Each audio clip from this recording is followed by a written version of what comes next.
এইবিলাক ইউজি ব্ৰহ্মৰ কথা ৰাইজে কওক। আমাৰ চৰকাৰৰ দিনত কি হৈছিল, কোনে কৰিছিল, সেইবিলাক ৰাইজে ক'ব, মই ক'বলৈ নাযাওঁ। আমাৰ চৰকাৰৰ দিনত কোনে গণ্ডগোল কৰিছে, কোনে আন্দোলন কৰিছে, কোনে বোমা ফুটাইছে, এইবিলাকতো ইউপিপিএল দলতে চব আছে।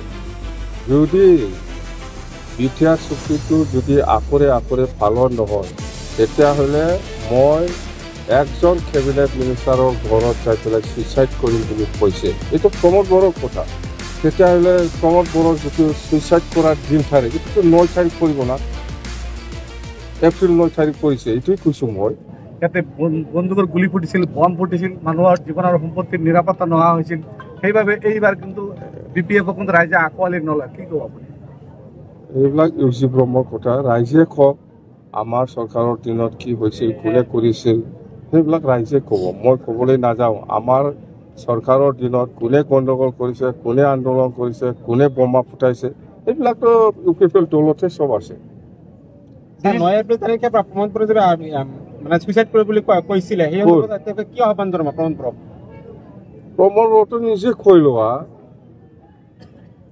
যদি বিটিআৰ চুক্তিটো যদি আকৰে আকৰে পালন নহয়, তেতিয়াহ'লে মই একজন কেবিনেট মিনিষ্টাৰৰ ঘৰত যাই পেলাই ছুইচাইড কৰিম বুলি কৈছে। এইটো প্ৰমোদ বড়োৰ কথা, এইটো প্ৰমোদ বড়োৰ কথা।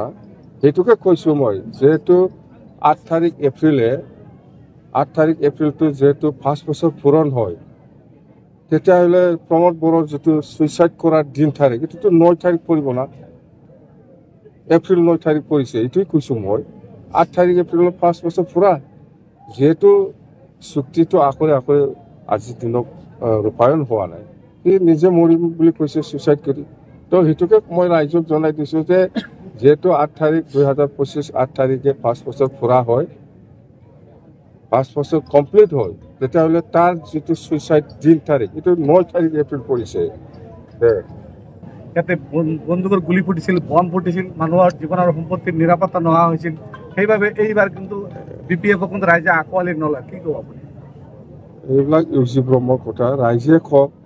আমাৰ চৰকাৰৰ দিনত কি হৈছিল, কোনে কৰিছিল, সেইবিলাক ৰাইজে ক'ব, মই ক'বলৈ নাযাওঁ। আমাৰ চৰকাৰৰ দিনত কোনে গণ্ডগোল কৰিছে, কোনে আন্দোলন কৰিছে, কোনে বোমা ফুটাইছে, এইবিলাকতো ইউপিপিএল দলতে চব আছে।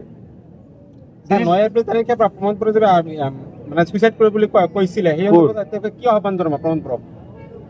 প্ৰমোদ বড়োটো নিজে কৈ লোৱা, যদি বিটিআৰ চুক্তিটো যদি আকৰে আকৰে পালন নহয়, তেতিয়াহ'লে মই একজন কেবিনেট মিনিষ্টাৰৰ ঘৰত যাই পেলাই ছুইচাইড কৰিম বুলি কৈছে। এইটো প্ৰমোদ বড়োৰ কথা, এইটো প্ৰমোদ বড়োৰ কথা। সেইটোকে কৈছোঁ মই, যিহেতু 8 তাৰিখ এপ্ৰিলটো যিহেতু 5 বছৰ পূৰণ হয়, তেতিয়াহ'লে প্ৰমোদ বড়োৰ যিটো ছুইচাইড কৰাৰ দিন তাৰিখ, এইটোতো 9 তাৰিখ পৰিব না, এপ্ৰিল 9 তাৰিখ পৰিছে, এইটোৱে কৈছোঁ মই। 8 তাৰিখ এপ্ৰিলত 5 বছৰ পূৰা, যিহেতু চুক্তিটো আকৰে আকৰে আজিৰ দিনত ৰূপায়ণ হোৱা নাই, সি নিজে মৰিম বুলি কৈছে ছুইচাইড কৰি। তো সেইটোকে মই ৰাইজক জনাই দিছোঁ যে যিহেতু 8 তাৰিখ 2025 8 তাৰিখে 5 বছৰ পূৰা হয়, 5 বছৰ কমপ্লিট হয়, তেতিয়াহ'লে তাৰ যিটো ছুইচাইড দিন তাৰিখ, এইটো 9 তাৰিখ এপ্ৰিল পৰিছে।